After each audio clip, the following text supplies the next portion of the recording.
Ang pagdating ng kinatatakutan ng lahat na Venerable here. Hello guys, ngayon ay pag-uusapan natin ang Chapter 11 ng Dragon Ball Kakumi. Bago tayong magsimula ay mag-recap muna tayo sa last chapter. At sa last chapter nga ay naglaban nga si Vegeta at si King Sadala, ngunit dahil nga sa talino nitong si Vegeta ay naipaliwanag nga nito sa King ang advantage ng pagkakaroon ng Super Saiyan form sa laban at ang magandang dulot nito sa kanilang bayan. Dahil dito ay nagkasundo na nga si King Sadala at si Vegeta. At sa last chapter nga din ay ating nakita ang Universe 0 at Universe 14 na may naganap nga na isang pagsabog, at sinabi nga din sa last chapter na ito nga daw ay magiging isang malaking banta sa lahat. At dito na nga papasok ang chapter 11 na pinamagatan Amarin, Venerable Heir. At sa unang panel nga ay atin makikita itong God na dahan-dahan nang gumigising. At sa moment na ito after ng magising nitong God na ito ay atin makikita itong isang mortal na kasalukuyan nakatayo sa harap nito. Salita nga dito ang mortal at sinabi nito na hindi nga daw niya alam kung ano ang nangyari, at para nga daw siya ay nagkaroon ng memory gap, kaya tinanong nga dito ng mortal itong God kung alam daw nito ang mga nangyari. Ang pangalan nga pala ng God na ito ay Venerable here. Dagdag pa dito ng mortal na nagising nga daw siya kanina bago magising itong si God Venerable Heir ay bigla nga daw nag-block ang pinto, pero ito nga daw ay primal spell lang, at kaya nga daw niya itong gawa ng paraan kasi nga isa daw siyang wizard. Salita naman dito si Venerable here at sinabi nito nasaan nga daw si Salaga, dito nga ay agad nang sinamahan ng mortal si Venerable here sa labas ng kwarto na ito at nakita nga nila dito ang napakadaming bundok at may isang liwanag na parang bilog, at sila nga ay kasalukuyan nasa planetang Bread. Salita nga dito ang mortal at sinabi nito na siya nga din daw ay nagulat din kanina nang makita niya ang paligid dito. Pero sa moment na ito ay nagulat nga sila nang makita nila itong si Salaga kung saan ay ang dami nga nitong tama sa katawan. Salita nga dito si Venerable here at sinabi nito na anong klaseng outfit nga daw yan. Sagot nga dito si Salaga at sinabi nito na impossible nga daw niya magising itong sila Venerable here noong mga oras na ito nga ay natutulog, kaya habang tulog nga daw itong sila Venerable here ay lumabas nga daw siya sa kwarto na ito para tignan kung ano nga daw ang nasa labas ng lugar na ito, at nakaharap nga daw niya dito ang parang mga creatures na gawa sa mga pure energy. At noong oras nga daw na na-adapt niya ang mga ito ay nakaramdam nga daw siya ng sigla sa katawan.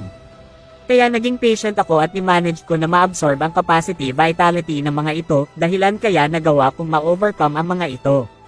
Pero kahit na mahirap makipaglaban sa mga yon ay ayos lang, hindi lang naman ang pagkakaroon ng experience ang habol ko kung hindi ang maprotektahan kayo Lord Venerable Heir, at ngayon nga ay naging matagumpay na ito. Pero ilang segundo nga lang ay nihil ng wizard na kasama nila Venerable here itong si Salaga, dahilan kaya nga bumalik na naman sa ayos ang katawan nito. Salita naman dito si Venerable here at sinabi nito na ganun pala. Pero sa moment na ito ay may sinabi nga dito si Salaga kay Venerable here, wika nga nito na ang mga bewitchment o mga mangkukulam ay may katulad na lakas nga daw na meron si Dramal. Dahil nga sa sinabi nito ay nagulat nga dito ang mortal at sinabi nito na ano. Bakit naman gusto tayong ikulong nitong si Dramal? Salita nga din dito si Venerable here at sinabi nito na yan nga din daw ang nasa isip niya, dagdag pa nito na kung meron nga daw contact ang mga ito kay Dramal at Zeus, pero mas maganda kung pupuntahan natin sila sa kanilang mismong planeta. At inutusan na nga dito ni Venerable here ang wizard para nga i-summon ang mothership nila. Dito nga ay ni-summon na ng mortal ang napakalaking mothership na gagamitin nila sa pagpunta sa planeta nila Zeus. At habang naglalakad na nga sila para sumakay sa spaceship at nagawa nga dito ni Salaga ma-check or ma-sense ang condition nitong si Venerable here, nakita nga niya na hindi nga daw maayos ang heartbeat nitong si Venerable here at pati na rin ang pagdaloy ng dugo nito. Kaya agad nga nitong tinawag si Venerable here at sinabi nito na kung ano man daw ang mangyari, alam daw niya na tama ang desisyon na gagawin nitong si Venerable here. Sagot nga dito ni Venerable here na hindi nga daw siya nagpapanggap. Sa next panel naman ay atin makikita dito sila Piccolo at Pan nakasalukuyan nag-training, makikita nga natin na malaki na talaga ang naging improvements dito ni Pan na talagang nakapagpasaya dito kay Piccolo. At ang mga kasama nga nitong si Piccolo na kapwa na mech yan niya ay malaki na din ang naging improvements kung usapang physical combat.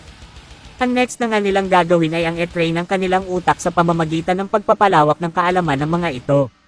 At mga kasama nga ni Piccolo ay hindi maintindihan ang mga sinasabi dito ni Piccolo. Dito nga ay sinabi na ni Piccolo na hindi nga lang daw siya ang namekyan sa planetang ito, matatagpuan nga daw ang mga ito sa pinakamataas na lugar ng planetang ito. At ito nga daw ang taong nirerespeto niya sa lahat. Sa next panel naman ay napunta ang scene dito kan The Venerable here kung saan ay kasalukuyan nang ang nasa Universe 14 ng mga ito at sila nga ay bumaba na sa point na ito. Dito nga ay tinatawag ng mortal sila Drommel at Zeus ngunit wala nga sa kanilang nagre-respond kaya napagpasyahan dito ni Salaga na tignan na muna ang buong paligid dito. Habang si Salaga ay abala sa pagtingin sa lugar na ito ay gumamit nga si Venerable Air ng isang technique kung saan ay parang niskan nga nito ang buong planeta para malaman niya kung may mga mortal ba dito at gods. Pero wala nga siyang na-sense dito. Si Salaga nga ay nagtaka dito kay Venerable here kasi kaya daw pala nitong gumamit ng technique kahit na nabura nga daw ang memories nito dahil nga sa pag-release ni Venerable Air ng technique na yun ay napansin niya dito ang isang psychic beacon kaya nga napagpasyahan nitong puntahan yun ng mag-isa. Tinabihan nga niya sila Salaga na wag daw munang sumama ang mga ito sa kanya. Si Salaga naman ay nakapagpasya na siya na nga daw muna ang magiging lookout dito in case nga daw na may mangyaring masama na agad naman sinanayunan dito ni Venerable Air. Sa moment na nga na ito ay nakapunta na nga si Venerable here sa PB at ito nga ay pumasok na sa loob ng portal.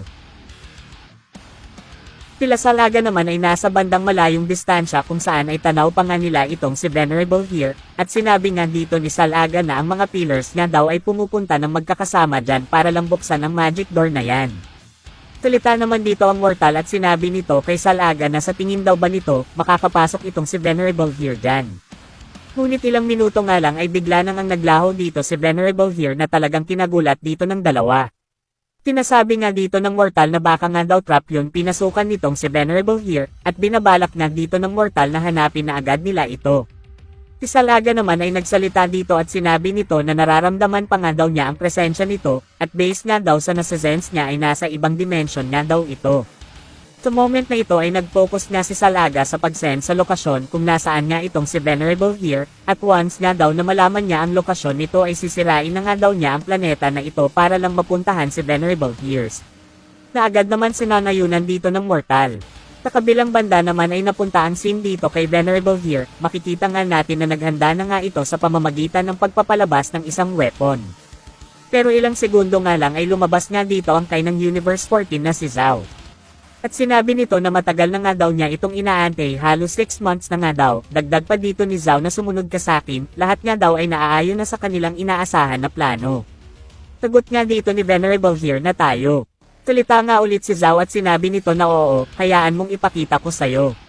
Dagdag pang sabi dito ni Zhao na si Venerable here nga lang daw ang nag-iisang nakapunta dito. Sagot nga dito si Venerable here at sinabi nito na nasaan ba tayo. Sagot nga dito ni Zhao na tayo ay nasa altar ng Angels, kung saan ay ito nga ang pinaka-center ng Angels Universe, at ito nga din ang ginagamit ng mga Angels once na sila ay may concern sa isang bagay. Dito nga ay atin makikita ang isang baston ng Angel, sa moment na ito ay pinakapitan ni Zhao kay Venerable here ang baston at biglang ang may nagpakita dito na parang isang video, kung saan ay atin makikita itong si Drommel na sinasabi na sila nga daw ay kasalukuyan wala nga daw sa real world. Si Venerable Air nga daw ay nakakaranas ng amnesia sa mga oras na ito. At dagdag pa nga dito ni Drommel na hayaan mong i-refresh ko ang iyong memory. Kami ay binura ng Omni King ng magkakasama ng 1 segundo lang habang ikaw ay nagsasanay ng mga araw na yon. Pero may isang pangyayari naman kung saan ay naibalik kaming lahat ng binura ni Omni King dahil nga sa isang kahilingan ng mortal gamit ang Super Dragon Ball. After namin ma-restore ay may nag-approach sa akin na sinasabi ng lahat na siya ang Mother of All Angels na dating kasamahan ng Omni King. At sinabi niya sa amin na kailangan baguhin ang hierarchical and childish madness at ipatigil ito. Dahil dito ay napagpasyahan namin na puntahan ang Grand Priest para makomprontahin na ito. Pero wala pang ilang segundo ay naisil kami ng Grand Priest habang ikaw ay nasa planetang Bread, at nagkaroon ka na ng amnesia nun, nakikita ko na isa yan sa epekto ng teknik ng Grand Priest. Sa moment na nga na ito ay sinabi ni Drommel na ibabalik ko na lahat ng memories mo at dito nga ay ni-release na ni Drommel ang teknik kung saan ay may ibalik na nga lahat ng memories nitong si Venerable here. Dito nga ay atin makikita na dahan-dahan nang naalala ni Venerable Hears ang lahat. After nga nito ay sinabi nga ni Drommel na kung sa point na ito ay tagumpay akong maibalik ang memories mo ay mabuti, bago kami ma-stop dito dahil sa sealing technique ng Grand Priest ay nagawa nga ni Zeus na ibalik dyan sa lokasyon kung nasaan ka ang baston nito para nga magawa natin ang plano na ito. Pagkatapos ng lahat ng ito ay hindi ko na magagawa ang trabaho ko kasi nga limitado lang talaga ang oras natin, pero sasabihin ko lang sa'yo na gawin mo ang trabaho mo marami ka pang oras para matapos ang trabaho na meron ka ngayon. At magagawa mo ito ng mas madali kasi ikaw na ang magiging bagong God of Destruction ng Universe 14. At after ngang masabi ni Drommel ang mga kataga na yon ay bigla nang ang naumapo ang lakas dito ni Venerable at siya na nga ang officially God of Destruction ng Universe 14.